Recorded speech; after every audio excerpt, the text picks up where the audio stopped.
ወዳጄ ኢትዮጵያ ውስጥ እውነት የሚናገር ሰው ፋራ ይባላል። ሰው የሚበላ የሚዋሽ የሚቀማ ሰው ደግሞ አራዳ ወይም አሪፍ ልጅ ይባላል። ሰውን ማታለል ቢዝነስ ተባለ፣ ሰውን መርዳት ጅልነት ተባለ። እስኪ ይህንን የሞራል ውድቀት እንመልከተው። አንድ ነጋዴ ለደንበኛው የተበላሸ ዕቃ ሸጦ ሲያበቃ ለጓደኞቹ ምን ብሎ ያወራል? ያው የዋህ ሰው አገኘሁና ጠርቅም የሰደድኩት አራዳ አይደለሁ ይላል። ወዳጄ አንተ አራዳ አይደለህም፣ አንተ ቀጣፊ ነህ። ሰራሁት ማለት አታለልኩት ማለት ነው። በሰው የዋህነት መጠቀም ጀግንነት አይደለም፣ ፈሪነት ነው። ምክንያቱም ፊት ለፊት መጋፈጥ ስላልቻልክ እምነቱን ተጠቅመህ ወጋኸው። ዛሬ በውሸት ያገኘሃት ትርፍ ነገ በኪሳራ ትወጣለች። የሰው እንባና እርግማን ተሸክሞ እኔ አራዳ ነኝ ማለት እብደት ነው። ባንክ ቤት፣ ታክሲ ተራ፣ ዳቦ ቤት ሕዝቡ በፀሐይ ተሰልፎ ይጠብቃል።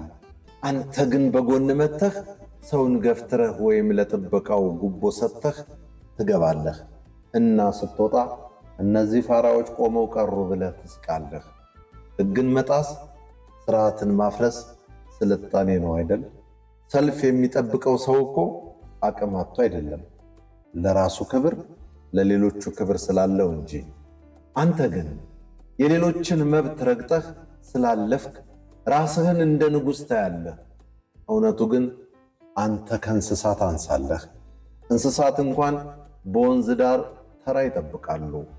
ስርዓት የሌለው አራዳነት ስርወ መሰረቱ ስግብግብነት ነው ወዳጄ። ዛሬ ባለንበት ዘመን ሚስቱን የማይክድ ወንድ ፋራ ይባላል። ጉቦ የማይቀበል ሰራተኛ ፋራ ይባላል። ያልጠጣ ያልቃመ ተማሪ ፋራ ይባላል። እውነትን መናገር፣ ታማኝ መሆን፣ ሰውን ማክበር ፋራነት ከሆነ እባካችሁ እኔን የፋራዎች ንጉሥ በሉኝ። ምክንያቱም እናንተ የምትሉት አራዳነት የሰይጣን መንገድ ስለሆነ።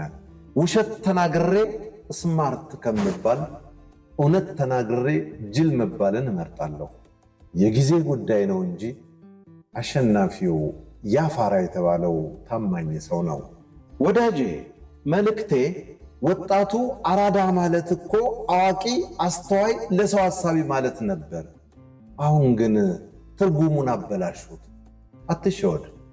ሰው ማታለል፣ ሰልፍ መዝለል፣ ውሸት መናገር ገገማነት እንጂ አራዳነት አይደለም፣ ሆኖም አያውቅም። እውነተኛ አራዳነት ንጹሕ ሕሊና ይዞ መገኘት ነው። በቀጣፊዎች ከተማ ውስጥ ታማኝ ሆኖ መገኘት እሱ ነው ትክክለኛው አራዳነት።